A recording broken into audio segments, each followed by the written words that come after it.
प्रेम केलं भगवंतावर प्रेम केलं आणि जे प्रेम करतात भगवंतावर ते अमर होतात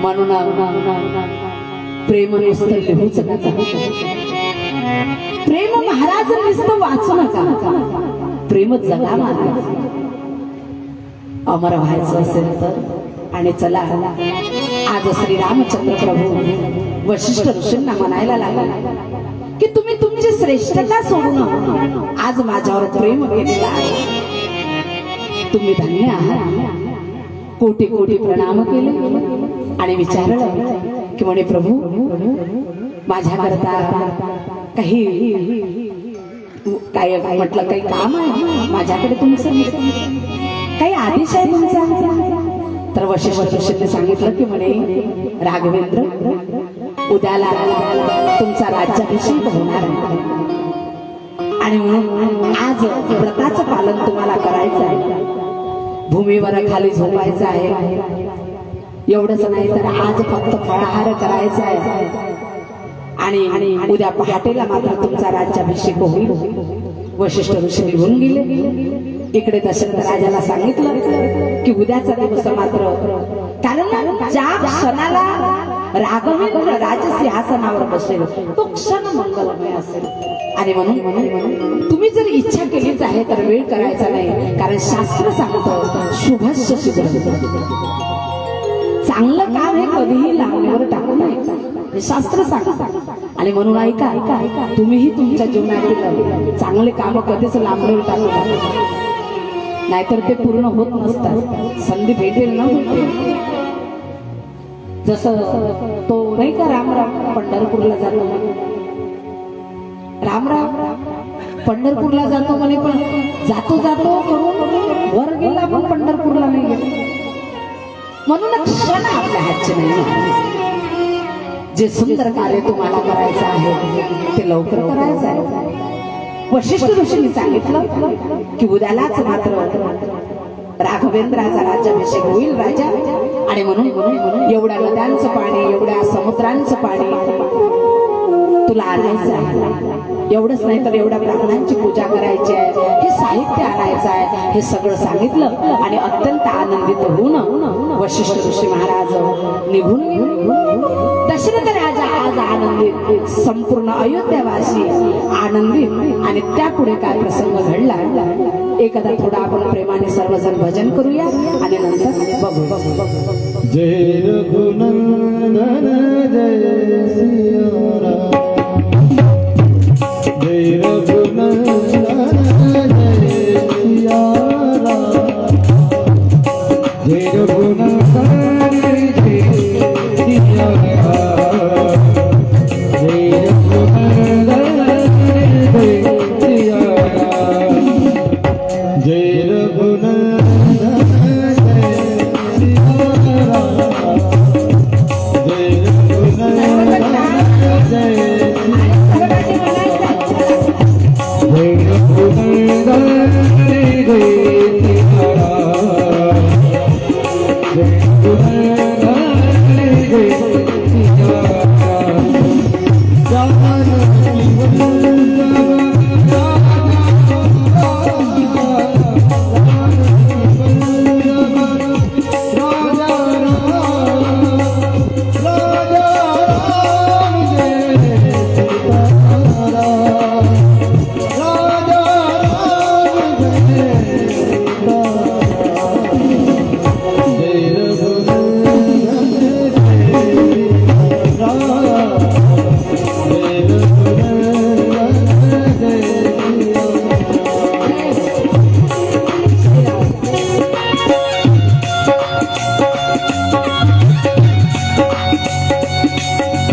चला वशिष्ठ ऋषी निघून गेले आणि भगवंताचा चेहरा उदास झाला.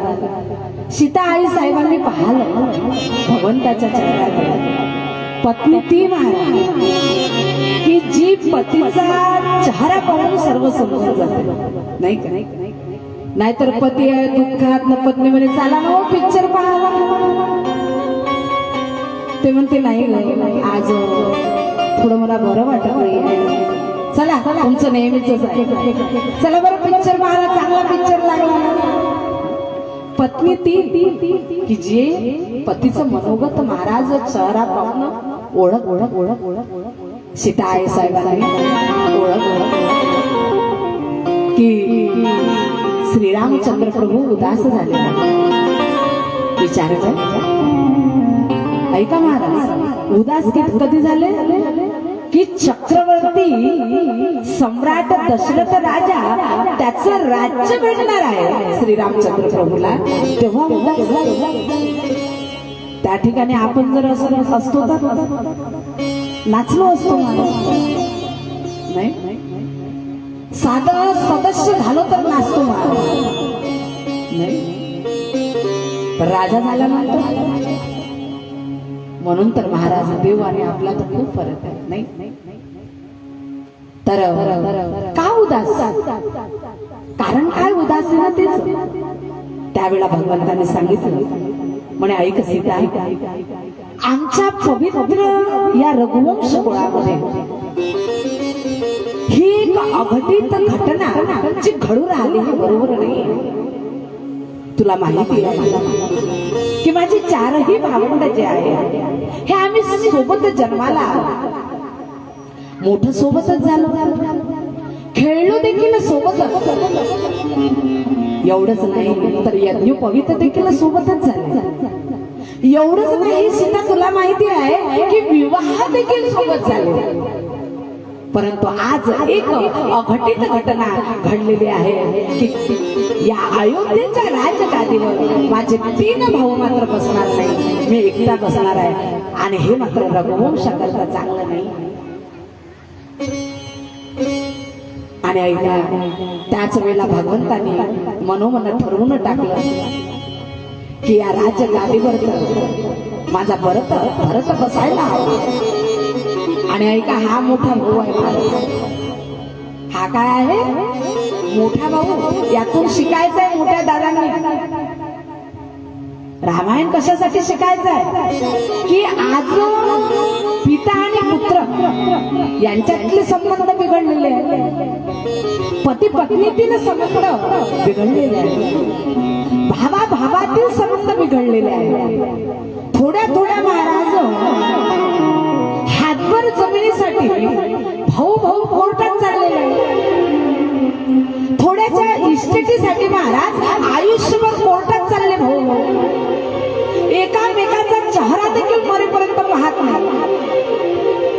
मग आज अशा लोकांनी शिकायचं आहे की भावाचं प्रेम भावावर कसं असलं पाहिजे. शिका महाराज आमचे श्रीरामचंद्र प्रभू की ज्यांना अयोध्येचं राज्य मिळत होतं, परंतु त्यांनी महाराज विचार केला की या राजगादीवर तर केवळ माझ्या भरताचा काय अधिकार हाय. मोठा एवढी त्यागवान महाराज आपली भारतीय संस्कृती आहे.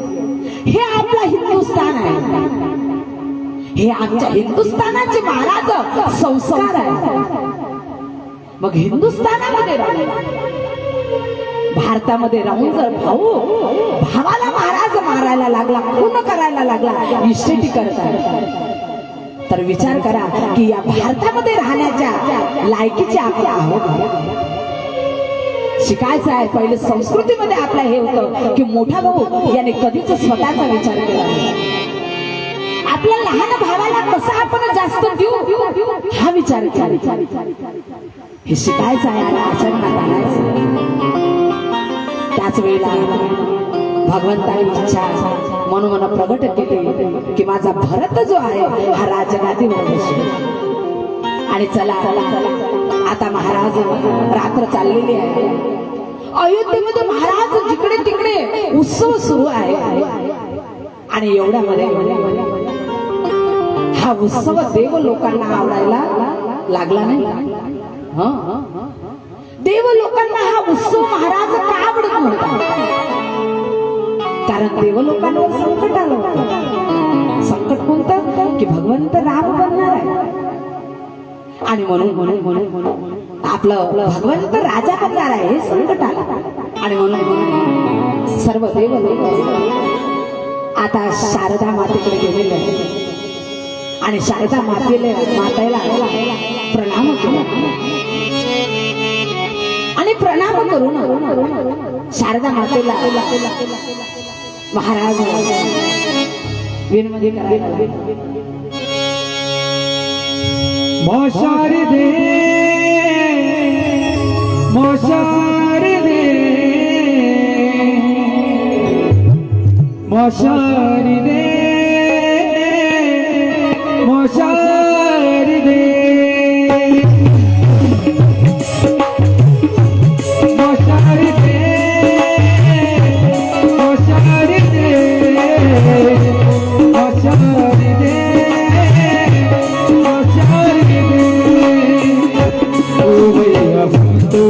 तेरे बाल के हैं तेरे बाल के हैं ओ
शारदा मातेच्या चरण कमलावर आणि विनवणी केली की म्हणे हे आई एक काम आमच्यावर कर, आज एक कृपा आमच्यावर कर. आईने सांगितलं की म्हणे कोणतं काम करायचं आहे, कोणतं संकट पडलेलं आहे. तर म्हणे हे आई अयोध्या नगरीमध्ये उद्या श्रीरामचंद्र प्रभूचा राज्याभिषेक होणार आहे. आज संपूर्ण अयोध्या नगरी ही मात्र आनंद मनवित आहे.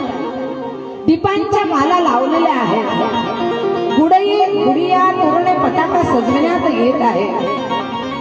आणि हेच मात्र आम्हाला नको आहे. तुम्हाला एक काम करायचं आहे की प्रभू उद्याला राजगादीवर न बसता ते वनामध्ये कसे जाईल, याकरता तुम्हाला एक काम करायचं आहे. त्यावेळेला महाराज शारदा मातेने थोडी निंदा केली या देव लोकांची. म्हणे ऐका, त्या अयोध्या नगरीमधील दिव्यांच्या मालांमध्ये तुम्ही एक दिवा लावू शकले नाही तर ठीक आहे, परंतु निदान तिचे दिवे विझविण्याचा तर प्रयत्न करू नका. तुम्ही फार उंच राहतात, परंतु तुमचं कर्तृत्व मात्र फार कमी प्रतीचं आहे, नीच प्रतीचं आहे. ऐका महाराज, समाजामध्ये 3 प्रकारचे लोक असतात. समजून राहिलं ना? समाजामध्ये 3 प्रकारचे लोक असतात. एक प्रकार असा असतो की एक वर्ग असा असतो की आपला स्वार्थ झाला पाहिजे, आपण आपला स्वार्थ साधला पाहिजे आणि दुसऱ्याचाही स्वार्थ साधला गेला पाहिजे असा विचार करणारा वर्ग.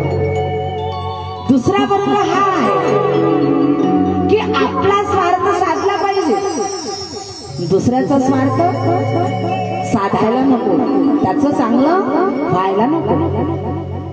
तिसरा वर्ग हा सांगितलेला आहे की आपलं अकल्याण झालं तर चालेल, आपला स्वार्थ नाही साधला तर चालेल, आपलं वाईट झालं तरी चालेल, परंतु दुसऱ्याचं वाईट व्हायला हवं. एक दृष्टांत सांगितला यावर. एक भोले बाबा यांचा एक भोले बाबा नाही, भोले बाबांचा एक भक्त होता. भोले बाबा तसे एकच आहे आणि त्यांनी तपश्चर्या केली, भरपूर साधना करून भगवान शंकर प्रसन्न झाले. म्हणे भक्ता कशा करता एवढी तपश्चर्या केली, काय वरदान पाहिजे? म्हणे बाबाजी यावेळेला मला कोणतंच वरदान नाही पाहिजे, फक्त एक कृपा करा की मी ज्या ज्या वेळेला तुम्हाला आवाज देईल आणि जे जे मागेल त्या त्या वेळेला ते द्याल, प्रसन्न हो. म्हणे देईल जरूर, परंतु माझा नियम आहे, तुला जेवढं देईल त्याच्या दुप्पट तुझ्या शेजाऱ्याला भेटेल. काय म्हणे? तुला जेवढं देईल त्याच्या दुप्पट तुझ्या शेजाऱ्याला भेटेल. म्हणे प्रभू असं कसं काय? तपश्चर्या केली मी, एवढंच नाही तर एवढा काल साधने मध्ये घातला मी, परिश्रम केले मी, आणि माझ्यापेक्षा दुप्पट माझ्या शेजाऱ्याला नाही. म्हणे प्रभू असं नाही जमणार. मग भगवान शंकराने सांगितलं असं जमत नाही तर म्हणे मी कधीच येणार नाही, तुला वरदान देणार. आता यालाही पंचायत पडली की कधीच येणार नाही तर मग म्हणजे सगळं निष्फळ होईल. म्हणे ठीक आहे प्रभू. आणि चला काही काल गेला, याला महाराज गरज पडली काही वस्तूंची. हा बसला आणि बाबाजींना आवाज दिला. म्हणे बाबाजी प्रकट व्हा. भगवान शंकर प्रगट झाले. म्हणे काय बघता, काय पाहिजे? म्हणे प्रभू किती वर्ष झाले या झोपडीत राहून राहिलो, एक काम करा, मला एक सुंदर बंगला द्या. भगवान शंकराने सांगितलं काही हरकत नाही. भगवान शंकराने म्हटलं तथास्तु म्हटल्यानंतर याच्याकरता एक बंगला झाला, तर शेजाऱ्याकरता महाराज याची 1 मजली बिल्डिंग होती, तर शेजाऱ्याची 2 मजली झाली.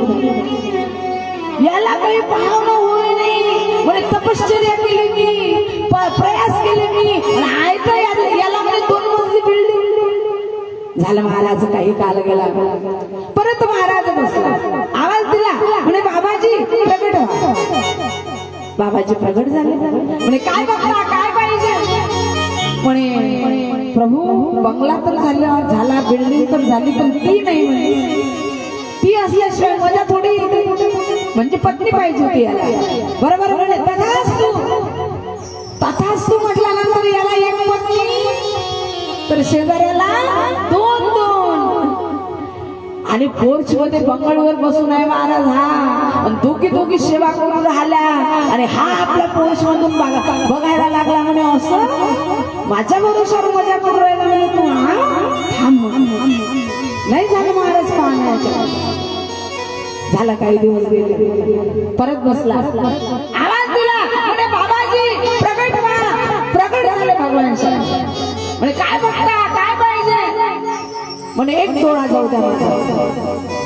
काय म्हणे एक डोळा जाऊ द्या म्हणे. अरे एकाच डोळ्याला पाहशील कसा म्हणे त्याची काळजी तुम्ही करू नका.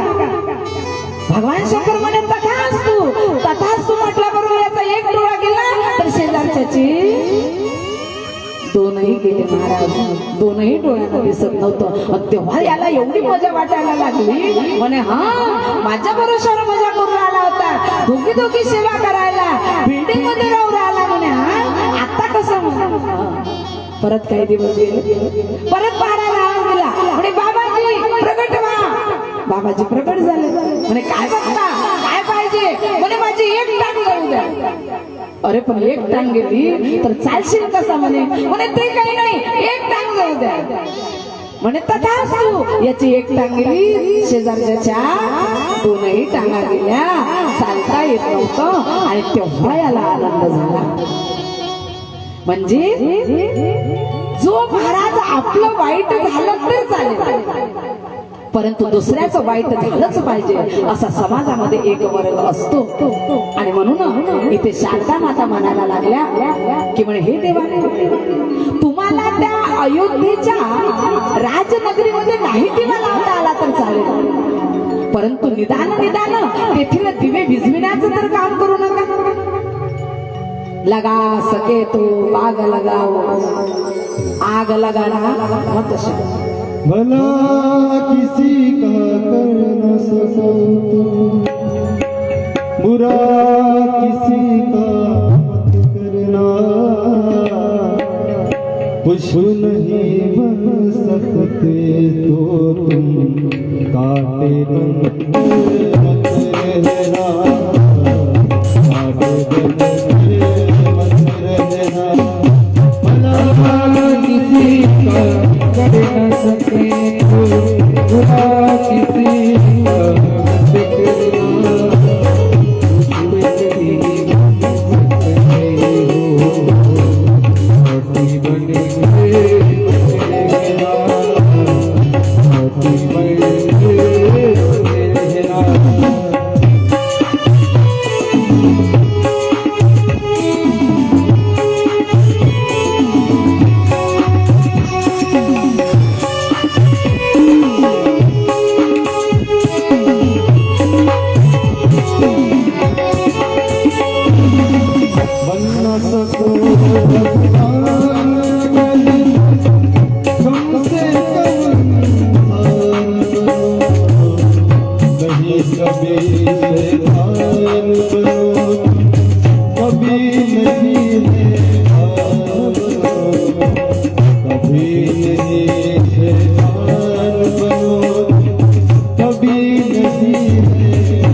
करता नाही आलं तर ठीक आहे, परंतु निदान कुणाचं वाईट तर करू नका.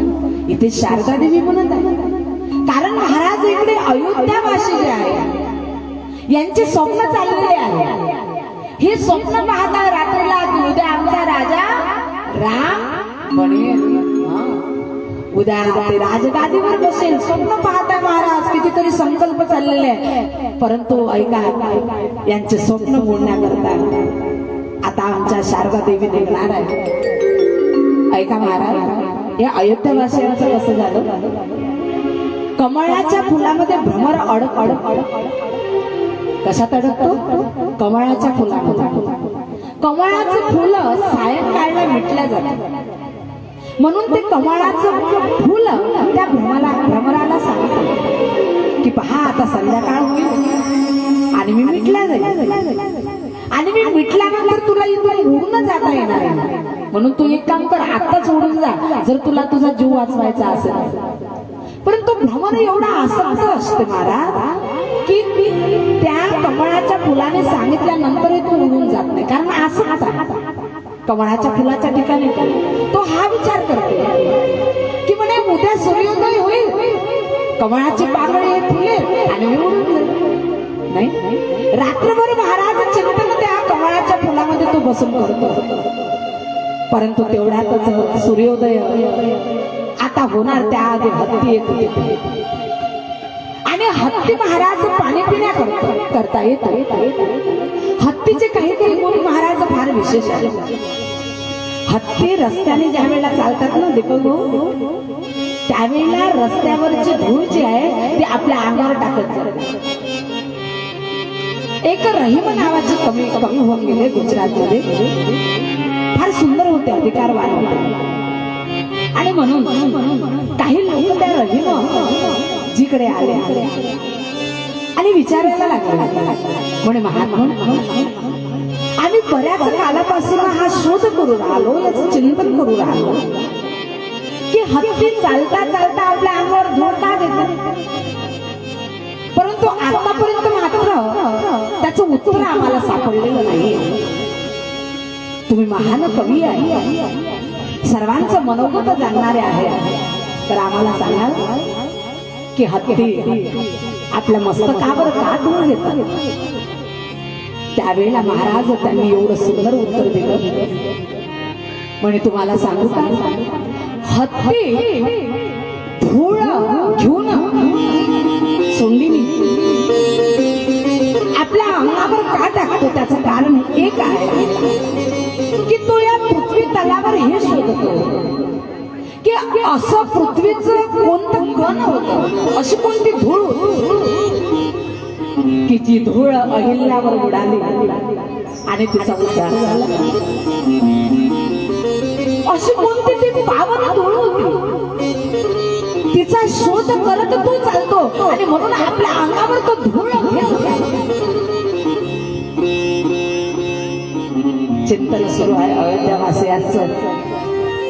इकडे आता स्वप्न मोडण्याकरता महाराज देवलोक शारदा मातेला तयार करत आहे.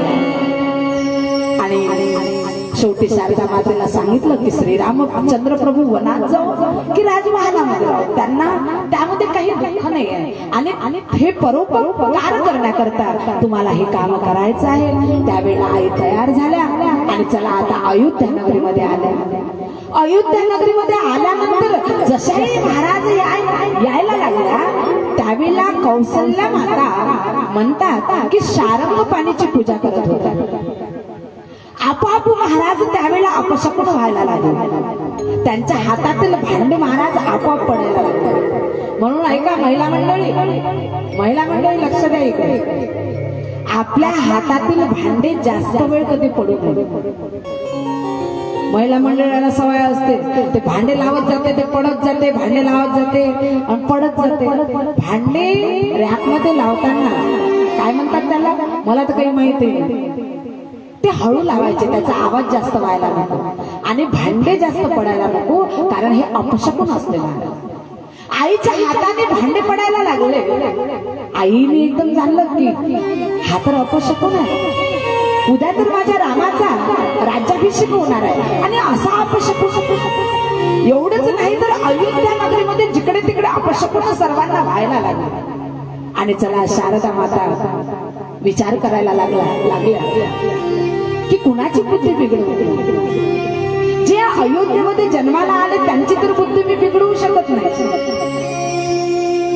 जे रघुवंशाच्या दुधाचं पान केलं असेल ज्यांनी त्यांची बुद्धी मी बिघडवू शकत नाही आणि एक महाराज पार्ट दिसला त्यावेळेला जिचं नाव आहे काय आहे नाही सॉरी मंथरा हा मंथरा दिसली कारण ही अयोध्येची नव्हती ही कैकेयी देशामध्ये कैकेयी मातेच्या अंधनामध्ये दिलेली वस्तू आईसाठी बस शारदा मातेने पाहिलं की हे पार्ट बरोबर आहे तिच्या जिभेवर महाराज शारदा माता विराजमान झाला अयोध्येमध्ये महाराज ढोल वाजत आहे वाजंत्री वाजत आहे उत्सव सुरू आहे आणि जशाही शारदा माता तिच्या ठिकाणी विराजमान झाल्या तो अयोध्येचा उत्सव महाराज मंथरेला जाळायला लागला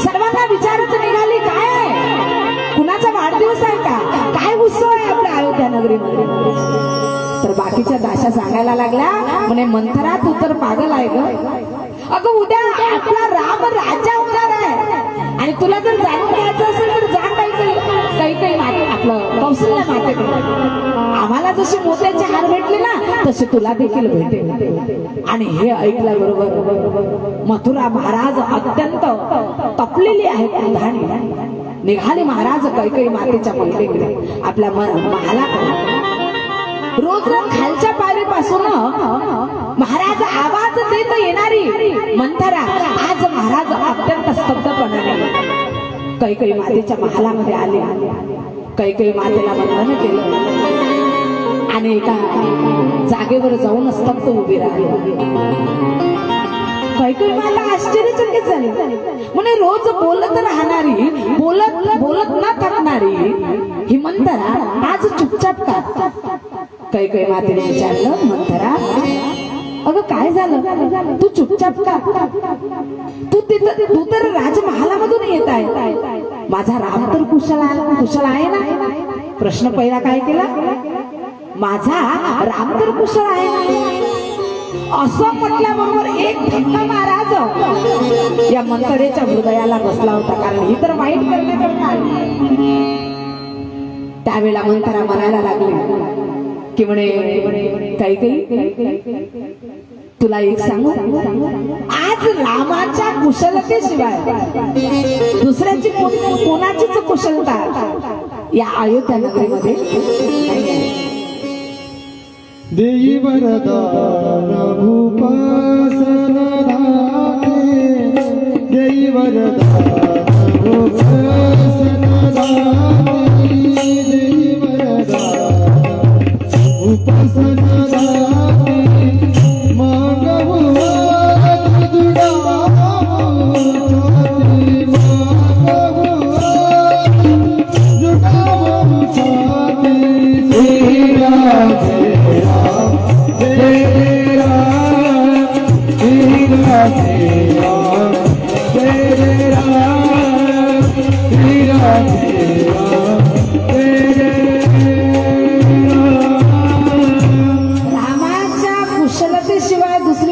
कुशलता नाही तुझ्या बोलण्यात व्यंग आहे म्हणे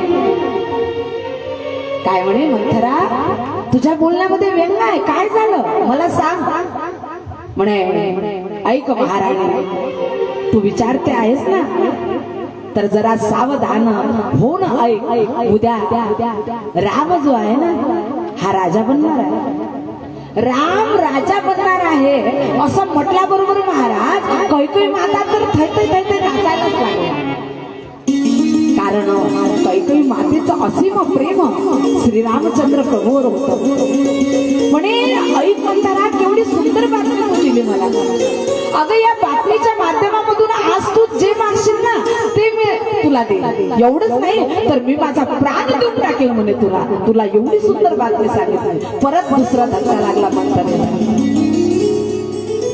आणि म्हणे आई एवढा चांगला सोहळा आणि तू नाराज का? मंथरा हळूहळू पुढे बोलायला लागले.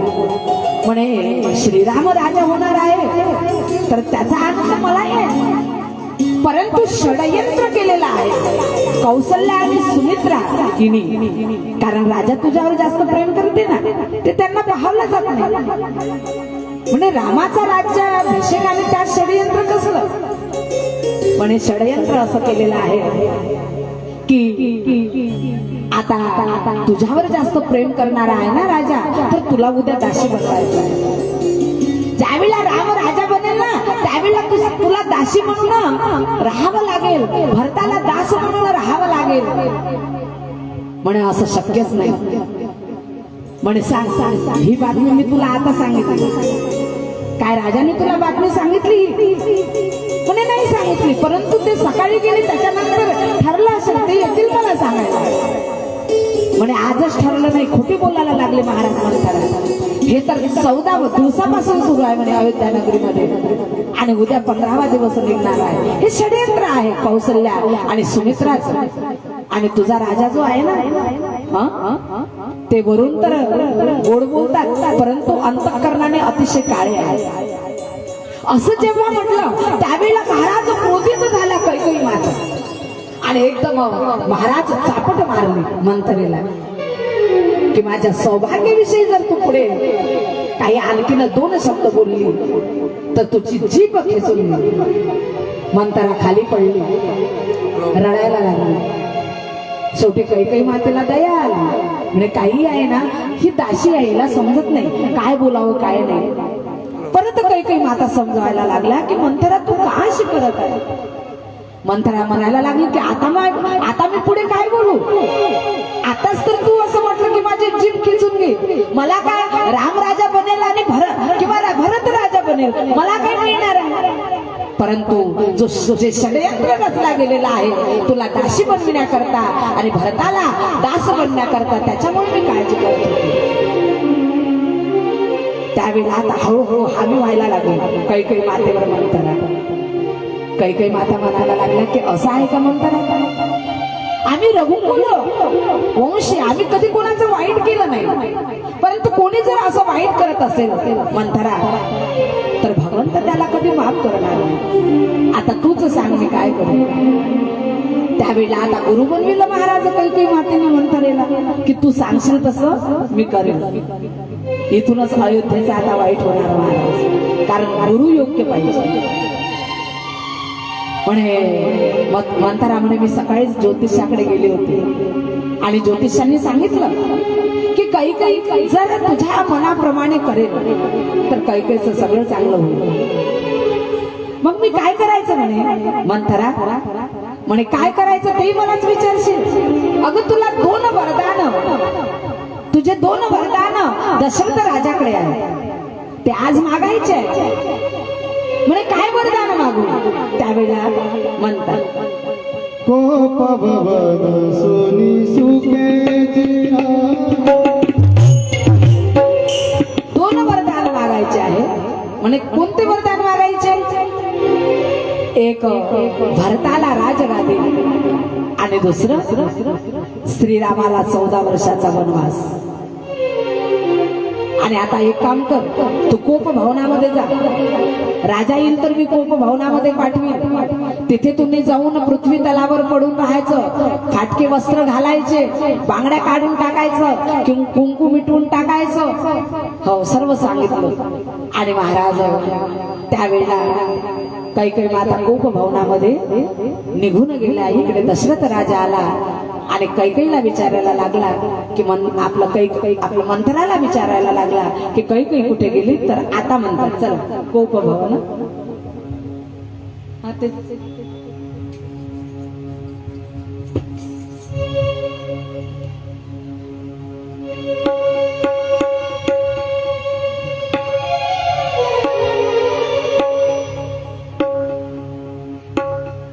चला कोप भवनामध्ये महाराज काही माता गेल्या हे ऐकलं.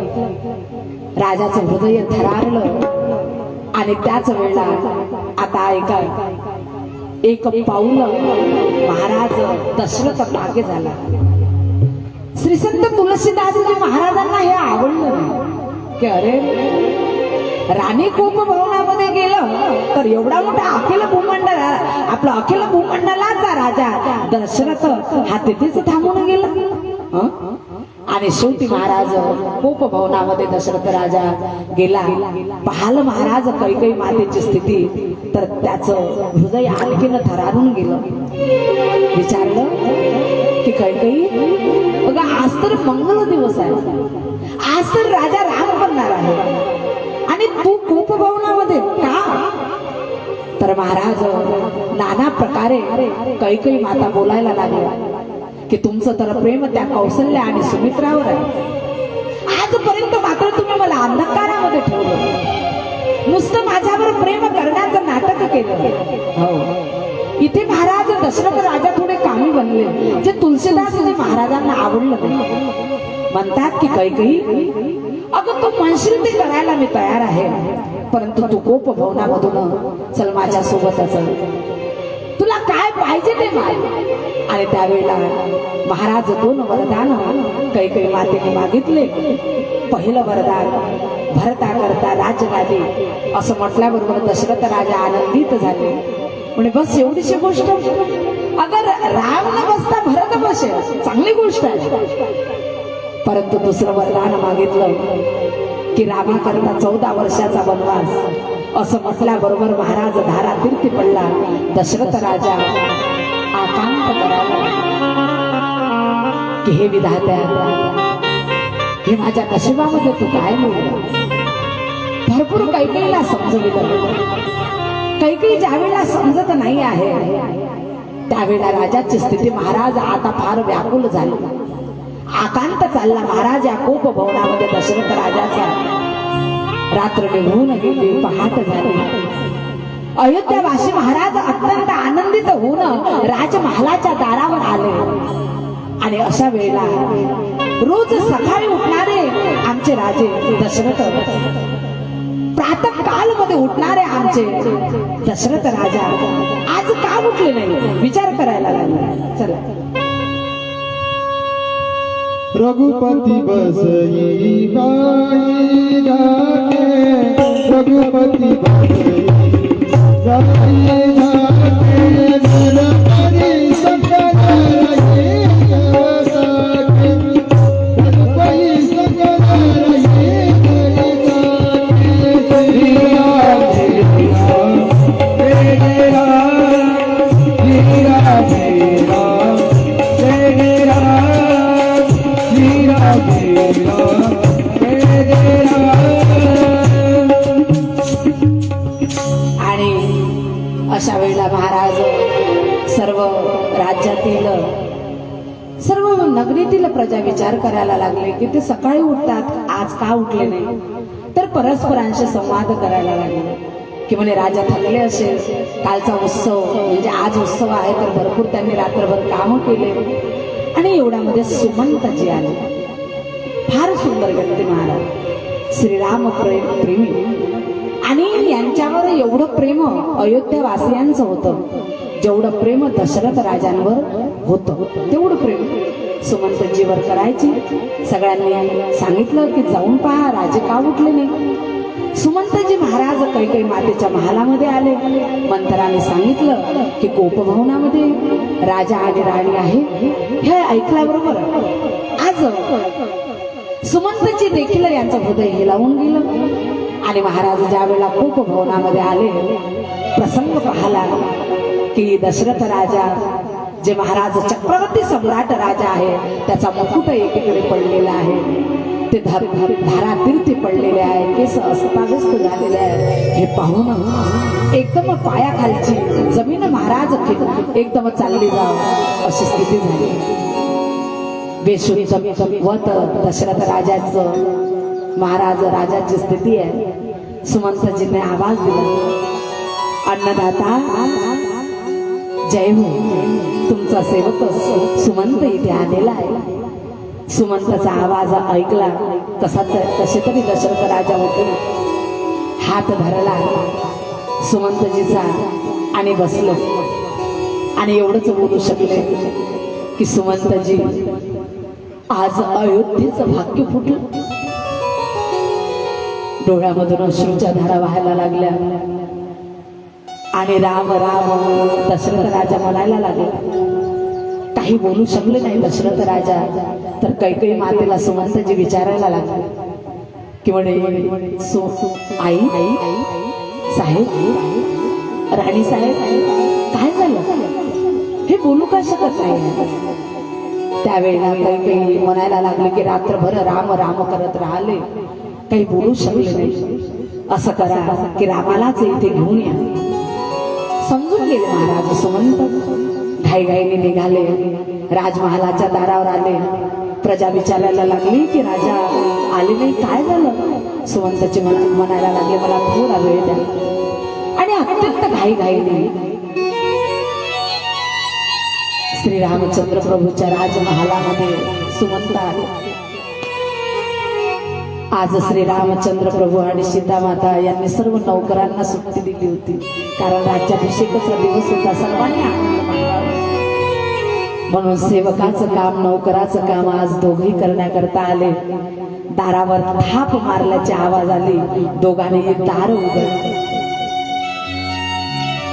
सीता माता मर्यादेच्या मूर्ती महाराज, बाबा या.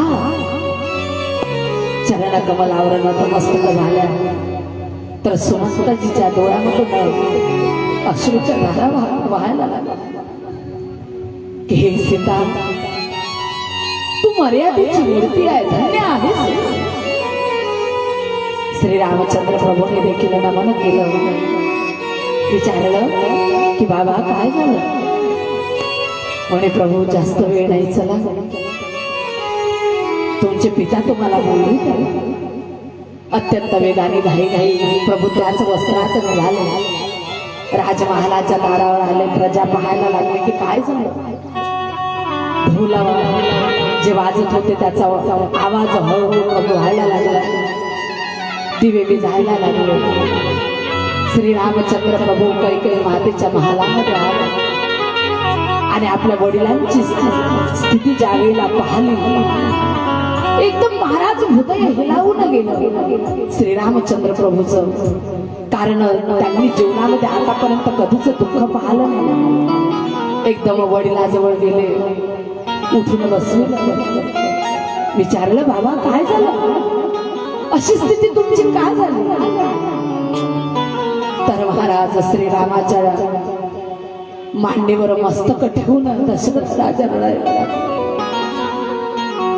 काही बोलू शकत नाही. प्रभू विचारत आहे, राजा बोलत नाही आहे. थोडं बाजूला ठेवलं. म्हणे माझी कैकेयी आई इथे, आणि आई असताना मी कशाला विचारू? आले श्री रामचंद्र प्रभू आईकडे. म्हणे आई काय झालं बाबा? माझ्या हातून काही चूक घडली का? मी काही पाप केलं का की बाबांची अशी अवस्था झाली? कैकेयी माता म्हणायला लागल्या की म्हणे ऐक रामा, तुझ्यावर अति प्रेम या राजाचं आहे, तेच त्यांच्या दुःखाचं कारण आहे. म्हणे आई, जगतामध्ये तर आई वडील आपल्या पुत्रांवर प्रेम करतात, मग त्यात संकट येण्याचं कारण काय आहे? म्हणे ऐक रामा, तुझा आज राज्याभिषेक होणार होता आणि आनंदाच्या भरात रात्रीला त्यांनी मला 2 वरदान मागायला लावले. मी वरदान मागितले. म्हणे काय मागितलं आहे तू? म्हणे भरताला राजगादी. भरताला राजगादी म्हटल्याबरोबर श्रीरामचंद्र प्रभू नाचायला लागले. म्हणे आई, अगं तू तर आज माझ्या हृदयाचा भाव पूर्ण केला, माझ्या हृदयाची इच्छा पूर्ण केली. हे आई तुला कोटी कोटी बनलं. आणि दुसरं वरदान काय मागितलं? म्हणे भरता, आपलं रामा, दुसरं वरदान मी मागितलं, तुझ्या करता 14 वर्षाचा वनवास. आई माझ्याकरता 14 वर्षाचा वनवास मागितला म्हणे हो हो आई केवढे उपकार केलेस तू अगं माझ्यावर केवढे उपकार केले ऐक आई तो पुत्र भाग्यशाली की जो आई वडिलाचं वचन पाण्याचं सौभाग्य त्याच्या जीवनामध्ये येतं. सुन जननी सोई सुत भागे सुन जननी सोई सुत जो पितु मातु वचन अनुरागी जो पितु मातु वचन अनुरागी श्री राम जय राम जय राम श्री राम जय राम जय राम जय राम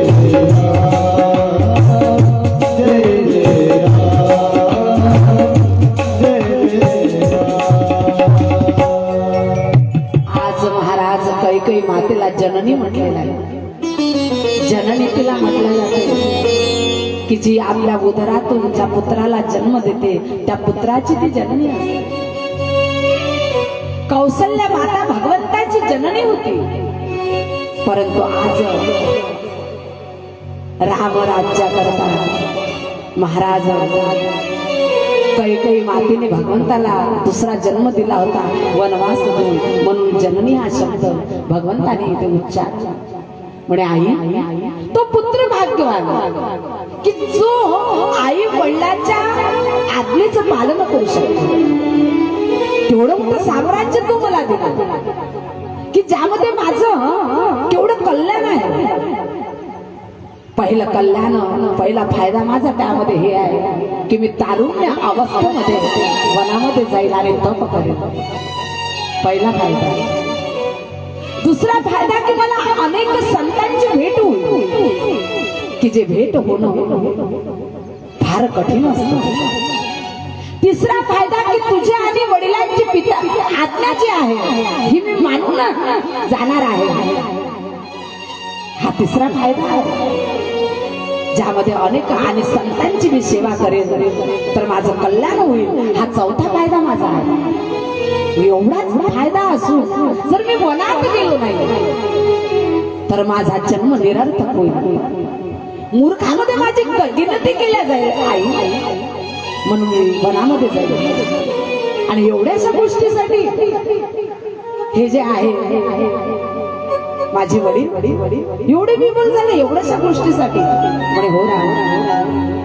म्हणे आई आता मी कौसल्या मातेच्या महालातून आईची आज्ञा घेऊन येईल आणि लगेच मात्र मी काय करेल आश्रम आपलं वनामध्ये निघून जाईल. भगवंत एवढ्या घाईने निघाले महाराज की एखाद्या हत्याच्या पिलाला साखळाच्या दंडाने त्याचे पाय बांधून ठेवले कुणी आणि दुसऱ्याने कुणी महाराज ते साखळ दंड बाजूला केले तर तो हत्ती जेवढ्या आनंदाने महाराज निघतो तेवढ्या आनंदाने आज भगवान निघाला. परंतु जाता जाता विचार करायला लागले की मी कौसल्या मातेला कसं समजू. जगतात सर्वाला समजू शकेल महाराज परंतु आईला नाही.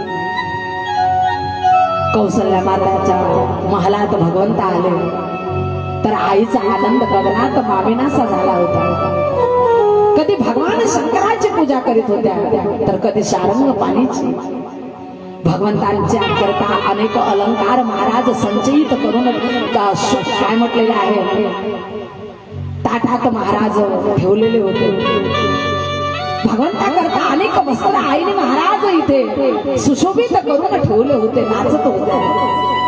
भगवंत गेले आईच्या चरण कमलावर नतमस्तक झाले. म्हणे रामा अरे तू अजून तयार झालास नाही. आज तुझा राज्याभिषेक आहे. पहा तुझ्या करता सर्व तयारी केलेली आहे आणि तू असा. म्हणे आई मी पण आता तयारीच करण्याकरता आलो परंतु माझ्या वडिलांनी कोणतं राज्य मला दिलं ते तर ऐकून घे. कोणतं राज्य दिलं. म्हणे आई भरताला राजगादी आणि मला मात्र वनाचं साम्राज्य दिलं. हे आहे महाराज श्रीराम. असंच नाव यांचं महाराज जगत घेत. मला वनाचं साम्राज्य दिलं म्हणजे मी आज वनात जाणार आहोत. वनात जाणार आहोत म्हटल्याबरोबर कौशल्य माता अशा उभ्या राहिल्या की जणू महाराज कोणी कौशल्या मातेची मूर्ती बनलेली असेल. डोळ्यामधून अश्रूच्या धारा व्हायला लागल्या. काय बोलतोस रामा? अरे तुझा राज्याभिषेक होणार होता ना, तू वनात जाणार? मला माहिती आहे की दशरथ जे आहे तुझे वडील हे कधी असं करू शकणार नाही, कारण तेवढं प्रेम आहे तुझ्यावर. काय झालं तुला वनवासाचं राज्य का? तर सुमंतने सांगितलं की कैकेयी मातेने 2 वरदान मागितले. भरताला गादी आणि श्रीरामाला करत 14 वर्ष. पण असं तुझ्या आई वडिलांनी ठरवलं ना, मग ठीक आहे, त्यामध्ये नकार नाही. परंतु रामा एक मी तुझ्याशिवाय जीवन कसं जगेल? उद्या उठल्यानंतर मी कोणाला रागवून म्हणून आवाज दे? मी कुणाच्या पाठीमागे जाईल? मी कसं जीवन जगेल? नाही जगू शकणार. भगवंताने सांत्वन महाराज आईचं केलं. तेवढ्यातच सीता मातेला महाराज हे माहिती झालं की श्रीरामचंद्र प्रभू आता वनवासात जाणार. सीता आई साहेब घाई घाई आल्या. आईच्या चरण कमलावर नतमस्तक झाल्या, आपल्या स्वामींच्या चरणावर नतमस्तक झाल्या आणि उभ्या राहिल्या. रघुकुलामध्ये परंपरा होती महाराज की मोठ्या समोर लहान लोक बोलत नव्हते, परंतु आज ती परंपरा आईला तोडावी लागली. श्रीरामचंद्र प्रभूला म्हणायला लागल्या की मी असं ऐकलं की तुम्ही वनामध्ये जाणार आहात. म्हणे बरोबर ऐकलं. मग मला देखील सोबत घेऊन जाणार. भगवंत म्हणायला लागले की म्हणे सीता, अगं तुझं वय किती आहे? 16 वर्षाच्या होत्या आमच्या सीता. एवढ्या लहान वयामध्ये माझ्या सोबत येशील, काट्या गोट्यातून चालावं लागेल. म्हणे ऐका, तुमचंही वय वनामध्ये जाण्याचं नाही, कारण तुम्ही लहानच वयाचे. तुम्ही काट्या गोट्यातून जाल आणि मी राजमहालामध्ये राहून राज्याचा उपभोग करेन, तर उद्या पातिव्रत्य धर्म मला कधी माफ करणार नाही. तेही जाऊ द्या, मी जर तुमच्या सोबत आली नाही तर मी जे विवाहामध्ये तुम्हाला वचन दिलं की सुख आणि दुःखामध्ये प्रत्येक तुमच्या सोबत मी चालेल, ते धर्माचं वचन निरर्थक होईल. तेही जाऊ द्या. उद्या ही बातमी इथपर्यंतच थोडी राहील. उद्या ही बातमी जनक नगरीमध्ये देखील पोहोचेल आणि ज्यावेळेला माझ्या आई वडिलांना माहिती होईल की माझे पती वनात गेले आणि मी राजमहालामध्ये राहिले, तर माझे आई वडील मला कधी माफ करणार नाही. कारण ते म्हणेल की आम्ही तुला जे संस्कार दिले सीते, त्या संस्काराचं पालन केलं नाही. आणि तेही जाऊ द्या. तुम्हाला असं वाटतं की तुम्ही गेल्यानंतर हा प्राण या शरीरामध्ये राहील सीतेचा? कारण सीता तर ही परछाई आहे तुमची. प्राण नाही राहिला, म्हणून मला देखील तुमच्यासोबत जायचं. भगवंताला वाटलं की सीता खरोखरच माझ्याशिवाय राहणार नाही आणि सीतेचा प्राण जाईल, तर पुढे या अयोध्येच्या राजमहालामध्ये कोणी जिवंत नाही राहणार. सांगितलं की सीता जा, वल्कल वस्त्र परिधान करून. भगवंताने वल्कल वस्त्र परिधान केले. आई साहेब वल्कल वस्त्र परिधान करून आल्या आणि ही बातमी लक्ष्मण प्रभूकडे पोहोचली की आज माझा आराध्य वनवासामध्ये जाणार ते लक्ष्मण प्रभू, की महाराज श्रीरामाचा हात वर गेला की लक्ष्मणाचा हात वर व्हायचा. एवढे राममय झालेले लक्ष्मण घाई घाई आईच्या चरण कमलावर नतमस्तक झाले. प्रभूच्या सीता मातेच्या आणि विनंती केली की मी असं ऐकलेलं आहे की तुम्ही वनात जाणार आहे. म्हणे हो लक्ष्मण, आणि एक तुला करायचं, मी गेल्यानंतर आई वडिलाचा सगळ्याचा सांभाळ तुला करायचा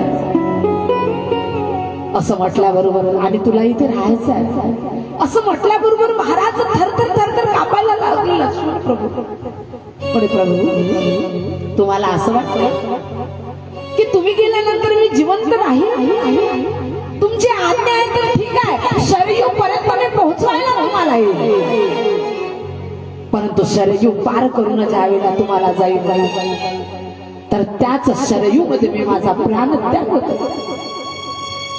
नाही कारण माझ्या आईने सांगितलं की हे लक्ष्मणा, तुझे खरे आई वडील श्रीराम आणि सीता आणि माझं जीवन तुमचं सेवा करण्याकरता आहे, म्हणून मी नाही राहू शकणार. लक्ष्मण प्रभूलाही सोबत घेतलं आणि चला महाराज, आता दशरथ राजाकडे प्रभू आले. दशरथ राजाच्या चरण कमलावरती गही नतमस्तक झाले, आईच्या चरणावर नतमस्तक झाले. मंथरा पाहत आहे डाव सारला गेला म्हणून महाराज प्रसन्न आहे, निघाले प्रभू. महालाचा त्याग केला, राजमार्गावर आले आणि राजमार्गावर आल्यानंतर हळूहळू वार्ता पसरली होती की प्रभू वनवासामध्ये जाणार. तर धारा तीर्थी पडायला लागले. महाराज या अयोध्येतील प्रजा आकांत चाललेला आहे. भगवंत विराजमान झाले रथावर. सर्व महाराज प्रजा गोलाकार झाली की म्हणे प्रभू तुम्हाला आम्ही जाऊ देणार नाही. ती काही ती जन्माला का आली? राजाने तिचं काय नाना प्रकारे बोलायला लागले. भगवंत समजून सांगत आहे, कोणी ऐकायला तयार नाही.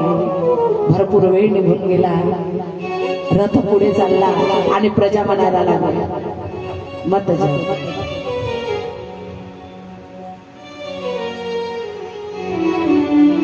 आणि चला शेवटी महाराज प्रजा देखील पाठीमागे चाललेली आहे आणि शेवटी शरीर नदीच्या किनाऱ्यावर आले.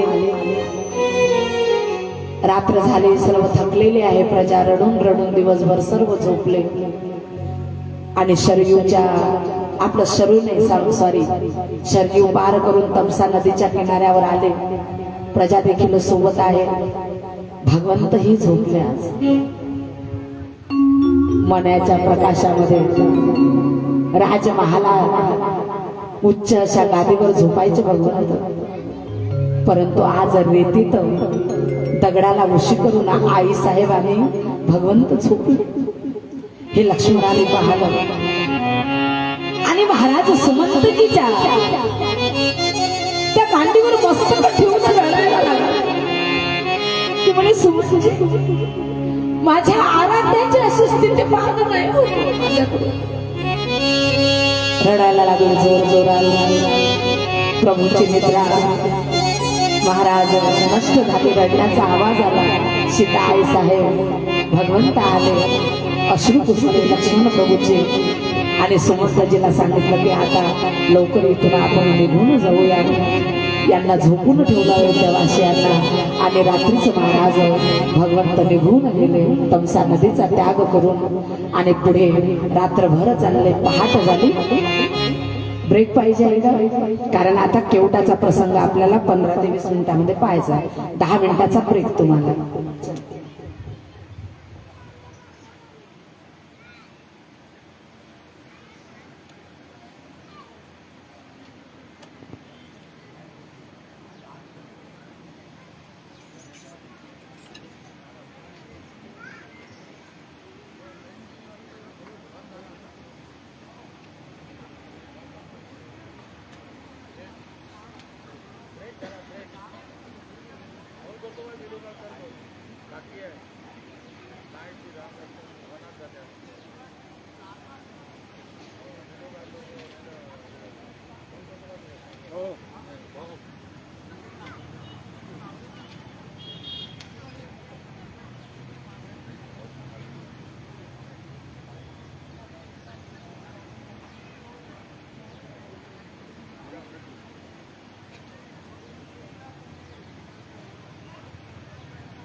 चला दत्ता भाऊ या.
मला सर्वांनी नाम संकीर्तन करायचं आहे, सर्वांनी टाळ्या वाजवायच्या आणि सर्वांनी म्हणायचं भगवंताचं नाम होतं.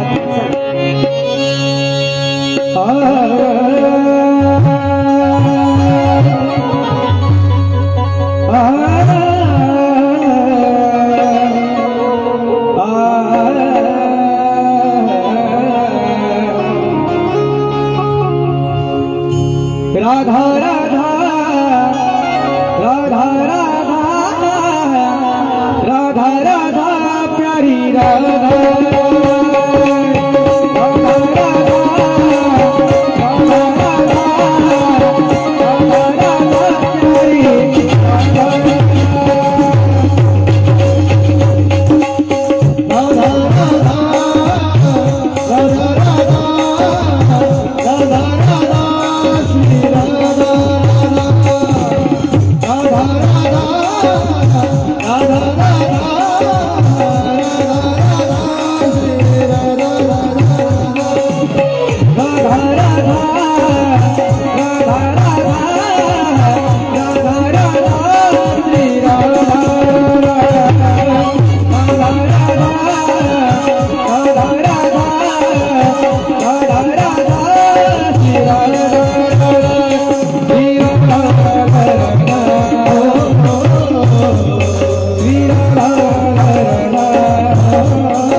भगवंत निघून गेले तमसा नदीवरून पुढे रात्र निघून गेली.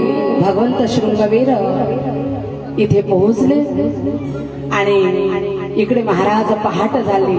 तमसा नदीवर झोपलेले अयोध्यावासी ज्यावेळेला भगवंत दिसले नाही, रथ दिसला नाही, आकांत त्यांचा चालला, त्यावेळेला जे काही म्हातारी मंडळी होती त्यांनी सांगितलं की म्हणे भगवंताच्या इच्छेने मात्र आपण काय करायचं, अयोध्येला वापस जायचं. आजपासून अन्नाचा त्याग केला संपूर्ण अयोध्यावासियांनी. केवळ फळ फ्रूट खाऊन तपस्वियांसारखं जीवन जगणं सुरू केलं. चला इकडे शृंगवीरपूरला निषाद जो राजा आहे या शृंगवीरपुराचा, त्याला माहिती झालं की प्रत्यक्ष भगवान श्रीराम प्रभू हे मात्र या शृंगवीरपूरमध्ये आलेले आहे. अतिशय आनंदित झाले महाराज निषाद. आणि अशा वेळेला भगवंताचं स्वागत करण्याकरता ज्यावेळेला चालले होते त्यावेळेला म्हणून विचार करायला लागले की श्रीरामचंद्र प्रभू तर प्रत्यक्ष भगवान आहे. श्रीरामचंद्र प्रभू तर एका अखिल भूमंडलाचे जे राजा आहेत दशरथ राजा त्यांचे पुत्र आहेत. ते मला गळ्याला मिळतील नाही, ते तर एवढी मोठे नाही मिळवणार. मनोमन चिंतन चाललं, बरं हातात हात घे, नाही असंही होणार नाही. बरं एखादी दृष्टी आपल्यावर टाकली, एखादी दृष्टी जरी आपल्यावर टाकली तरी आपण धन्य होऊ. आणि असं करत महाराज चिंतन भगवंतापर्यंत पोहोचले आणि एकदम साष्टांग दंडवत प्रणाम श्रीरामचंद्र प्रभूच्या चरण कमलावर निषाद राजाने केले. भगवंताने महाराज एकदम उचलून घेतलं आणि आपल्या आलिंगनामध्ये घेतलं, हृदयाशी लावलं. काय भाग्यवान माणूस आहे महाराज हा, की ज्याने भक्तीही केली नाही, ज्याने खूप साधनाही केली नाही, ज्याने महाराज माळही जपल्या नाही, बस भगवंताला पाहला आणि समर्पण केलं. आज महाराज डोळ्यातून अश्रूच्या धारा वाहायला लागल्या आणि भगवंताला कोटी कोटी प्रणाम करून कोटी कोटी धन्यवाद द्यायला लागला की म्हणे प्रभू आज भक्तीने करता तुमची प्राप्ती मला झाली, परंतु आजच्या दिवस इथेच थांबा, माझ्या नगरीमध्ये चला. नगरी म्हटलं तर महाराज लक्ष्मण प्रभू जरा हसायला लागले. त्यावेळेला शृंग आपलं निषाद राजा म्हणायला लागले की जिथे तुम्ही आहात तिथे नगरच आहे.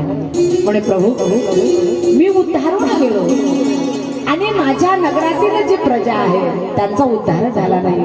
मी एकटाच उद्धारलो तर काय मी कमवलं, इतरांना देखील माझ्या बरोबर मी उद्धारून आलेलं पाहिजे. आणि म्हणून आजच्या दिवस थांबा, सर्व लोक कामाला गेलेली आहे.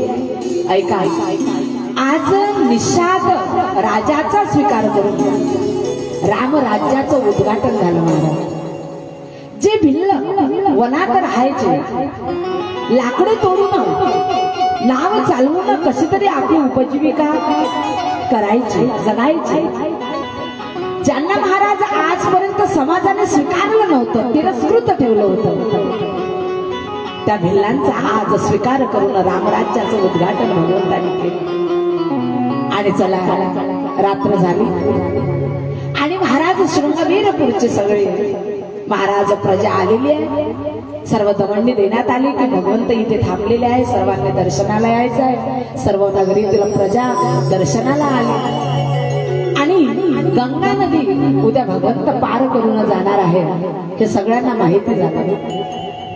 सांगितलं की उद्या तुम्हाला भगवंताला गंगा नदी पार करून न्यायचं आहे. त्यावेळेला महाराज सर्व भिल्लांना असं वाटायला लागलं की प्रभू आमच्या नावेत बसले पाहिजे. सर्व नावा समजायला लागले. रात्रीच्या वेळेला त्यात केवट नावाचा भिल्ल देखील होता. महाराज ऐका, हा केवट साधा नव्हता. मागच्या जन्मामध्ये महाराज हा कासव होता क्षीरसमुद्रामध्ये आणि भगवंताचं दर्शन करण्याची खूप इच्छा होती त्या कासवाला. भगवंत निद्रिस्त होते. हा कासव भगवंताचं चरण कमल याचं दर्शन करण्याकरता जायला लागायचा आणि लक्ष्मण प्रभू हे शेषनाग भगवंताच्या त्या निद्रेमध्ये बाधा येऊ नये म्हणून फडा मारायचे आणि या कासवाला दूर लोटायचे.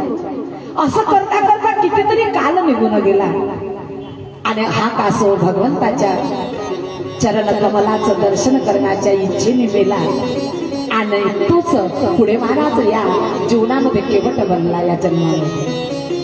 काय भाग्यवान माणूस आहे महाराज. चला याचं चरित्र आपण आता बघूया. तर केवट देखील आपले नाव बरोबर करायला लागला. बाकीच्या नावा ज्या आहे ह्या महाराज कशा नवीन होत्या. केवटाची नाव एकदम जुनी, ज्यात काही टाकण्या करता नाही. केवट महाराज कारण या गंगेच्या तीरावर भगवंतही आहे, सर्व भिल्लही आहे, आपापल्या नावा सजवे आणि केवटही आहे. आणि अर्धी रात्र झाली, केवट रडायला लागला.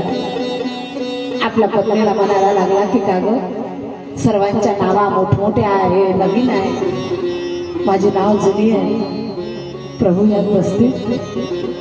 पत्नीने महाराज सांगितलं, अहो ऐका, भगवंत भाव पाहते, पदार्थ पाहत नाही, वस्तू पाहत नाही, निश्चित बसेल. आणि त्याच वेळेला लक्ष्मण प्रभू आणि गोवराज निषाद राज चर्चा करत होते आणि केवट मागून ऐकत होता.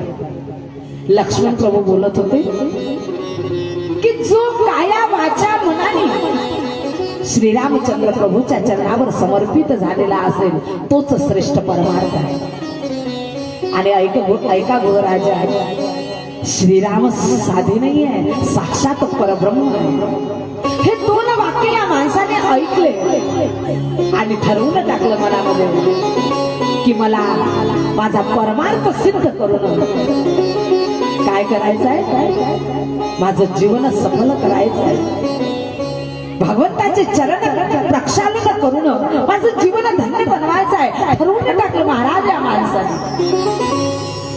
आणि रात्र निघून गेली, पहाट झाली आणि निषादाजवळ केवट महाराज पोहोचले.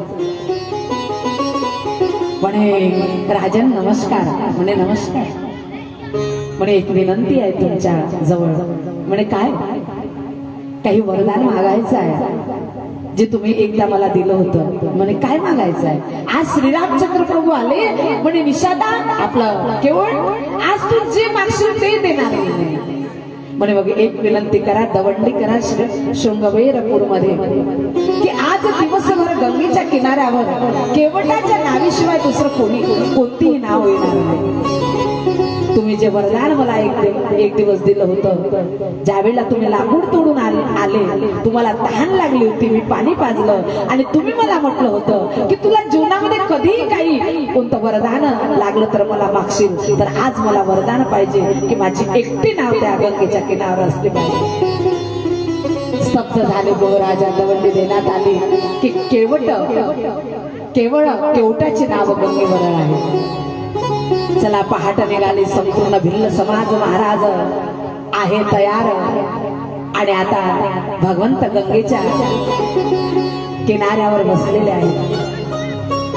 एवढ्यात केवट आला आणि म्हणे प्रभू तुम्हाला गंगेच्या पलीकडच्या तीरावर जायचं आहे ना. म्हणे हो. तर म्हणे तुम्हाला स्वतः समोरून म्हणावं लागेल की मला गंगेच्या त्या किनाऱ्यावर पोहोचून दे.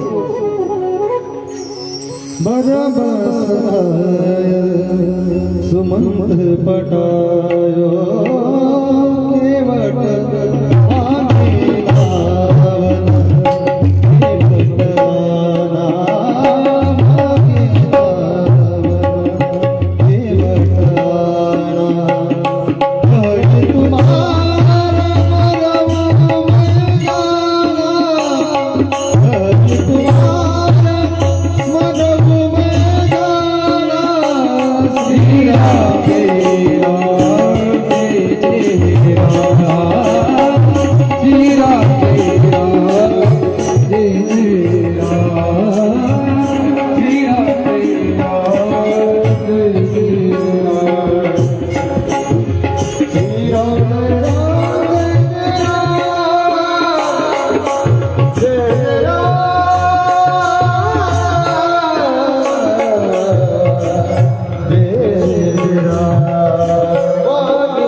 ते दृश्य जे आहे महाराज आज आपण या झाकीच्या माध्यमामधून आणि या भजनामधून ते पाहणार आहोत, त्याचा आनंद घेणार आहोत. चला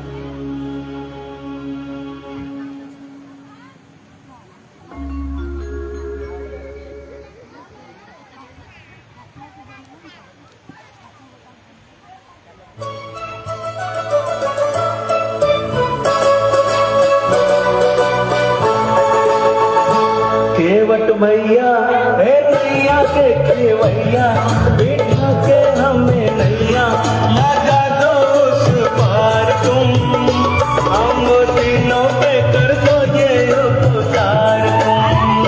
केवट भैया हे नैया के केवैया बिठा के हमें नैया लगा दो उस पार तुम, हम तीनों पे कर दो ये उपकार.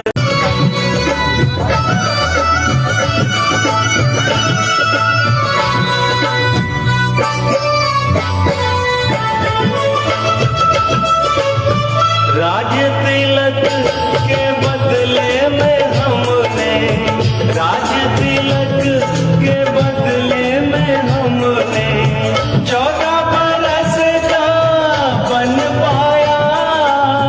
किस्मत में अब मेरे भाई क्या तुम्हें उतराई नहीं है एक पाई, ना करना इनकार तुम, हम तीनों पे कर दो ये उपकार तुम.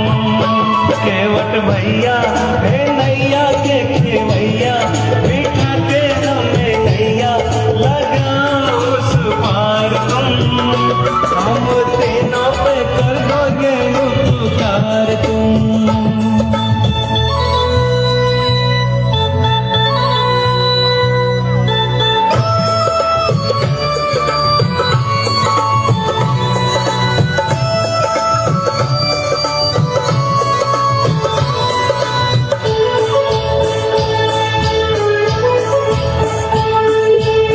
पैरों में खाओ कि तुम रे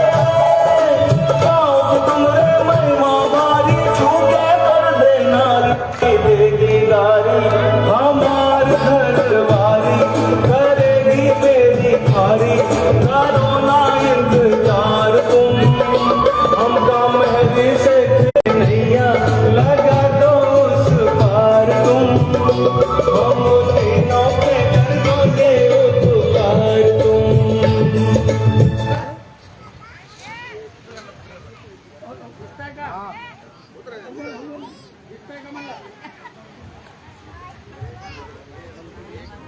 वा वा वा वा, अतिशय सुंदर. एकदा जोरात टाळ्या वाजवा. खूप सुंदर.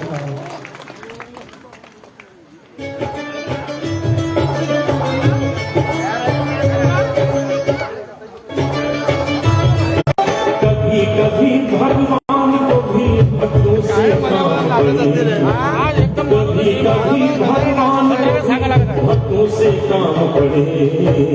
जाना था गंगा पार प्रभु केवट की नाव चढ़े, जाना था गंगा पार प्रभु केवट की नाव चढ़े. कभी कभी भगवान को भी भक्तों से काम पड़े, कभी कभी भगवान को भी भक्तों से काम पड़े. जाना था गंगा पार प्रभु केवट की नाव चढ़े, जाना था गंगा पार प्रभु केवट की नाव चढ़े.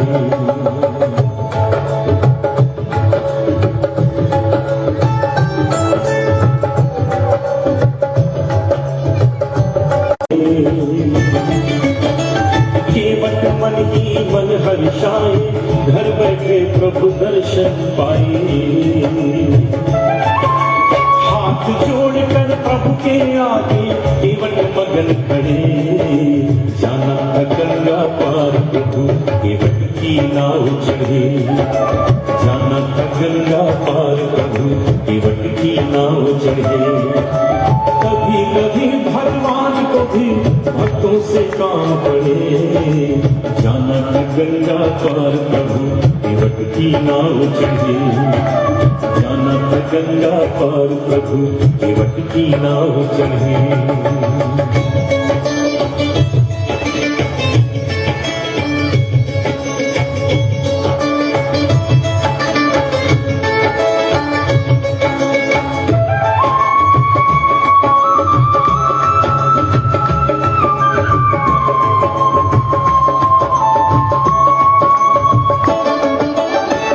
बोले तुम नाव चलाओ,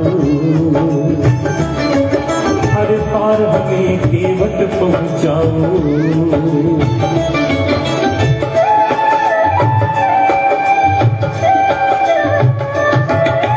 प्रभु बोले तुम नाव चलाओ, हर पार हमें केवट पहुंचाओ। केवट बोला सुनो हमारी चरधूल की माया भारी।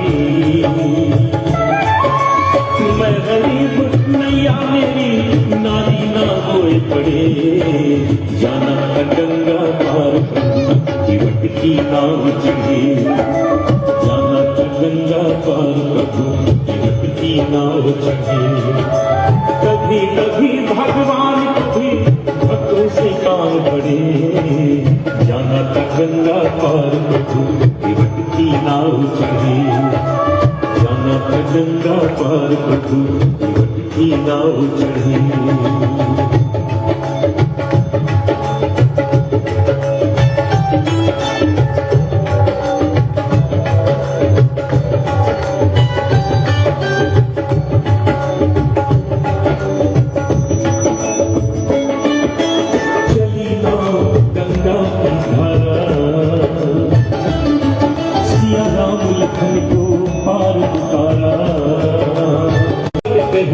नहीं रघुराई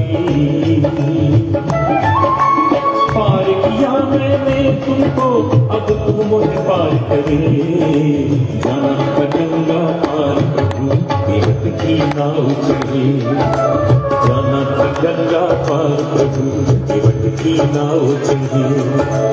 कभी कभी भगवान को भी भक्तों से काम पड़े, जाना था गंगा पार प्रभु केवट की नाव चढ़े। जाना था गंगा पार प्रभु केवट की नाव चढ़े।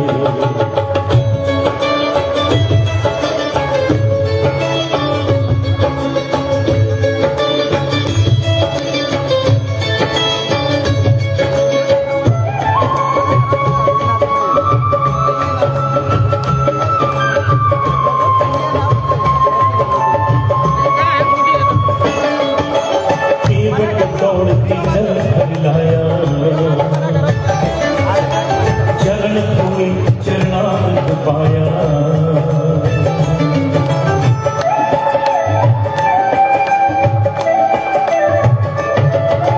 केवट तोड़ के जल भर लाया,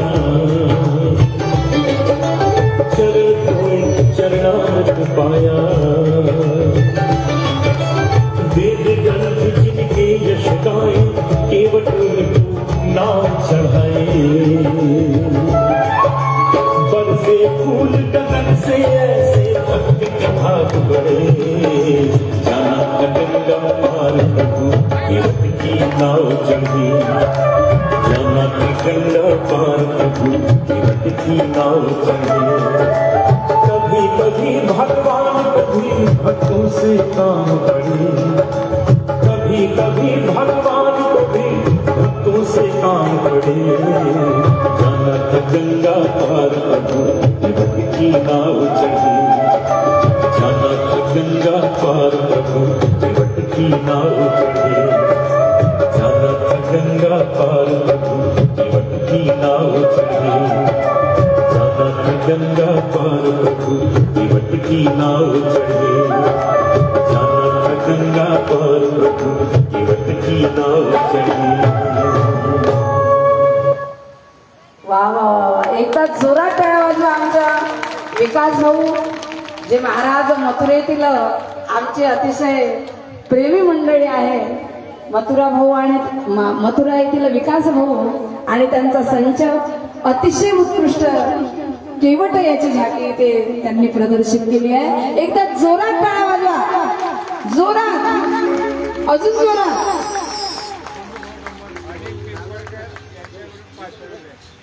हा, आमचे अनिल भाऊ पिंपळकर यांच्याकडून या झाकी करता 500 रुपये बक्षीस. हा, अतिशय सुंदर. आणि महाराज शेवटी भगवंताने नाव मागितली आणि भगवंत झाला. मला माहिती आहे की तुमच्या चरणामध्ये अशी जादू आहे की एका पत्थराला स्पर्श झाला तर त्यातून ऋषीपत्नी निघाली. तुम्ही जर माझ्या नावे तर अशीच बसाल आणि त्याचीही जर ऋषीपत्नी बनली तर माझ्या उपजीविकेचं साधन राहणार नाही. आणि म्हणून तुमचं चरण प्रक्षालन मला करू द्या. मी चरण ज्या वेळेला तुमचे प्रक्षालन करेल त्याच वेळेला नावीमध्ये बसण्याचा योग तुम्हाला येईल.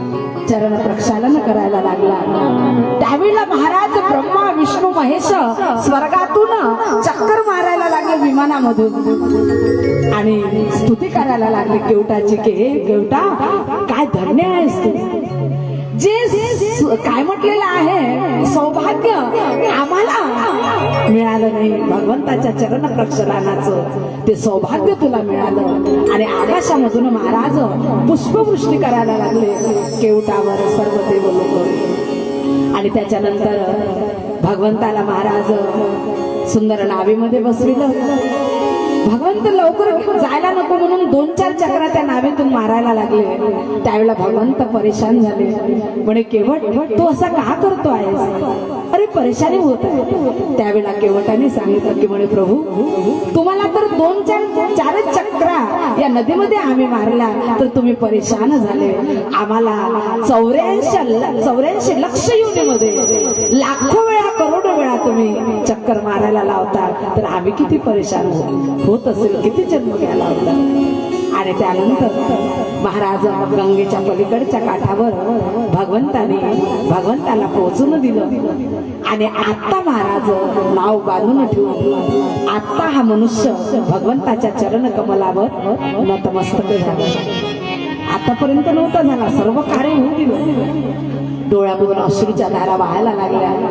परंतु भगवान श्रीरामचंद्र प्रभू थोडे संकुचित झाले की याने आपल्याला नाव पार करून दिली परंतु मोबदल्यामध्ये आपण काहीच देऊ शकत नाही.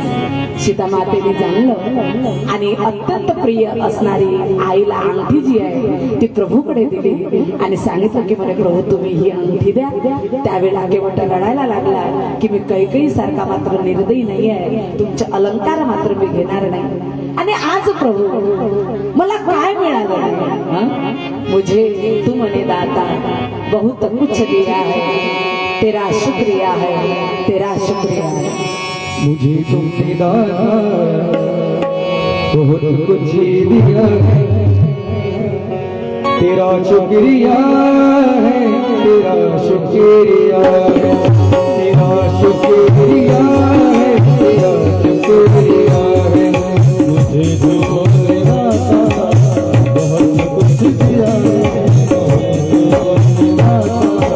बहुत कुछ दिया है, तेरा शुक्रिया है, तेरा शुक्रिया है, तेरा शुक्रिया है.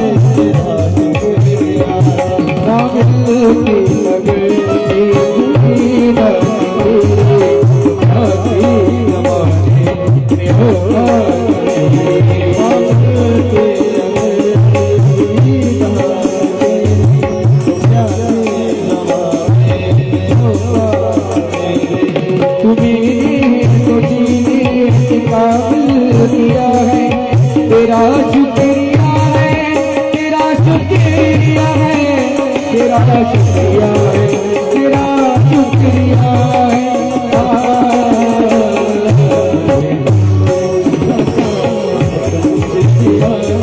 तेरा शुक्रिया है, तेरा शुक्रिया है, तेरा शुक्रिया है, तेरा शुक्रिया है, तेरा शुक्रिया है.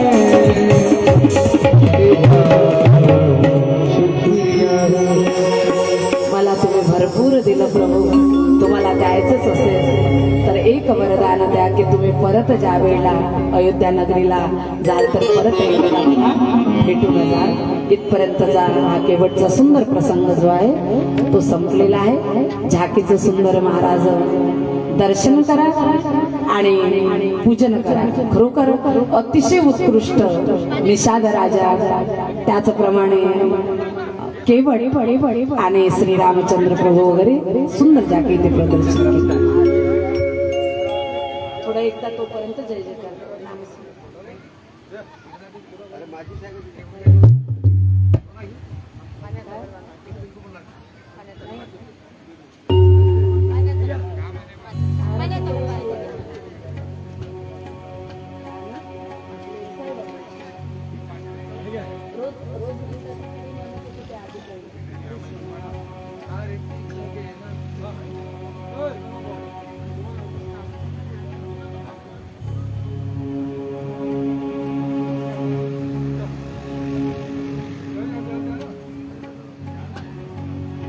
आणि चला आरती करता सर्वजण उठा.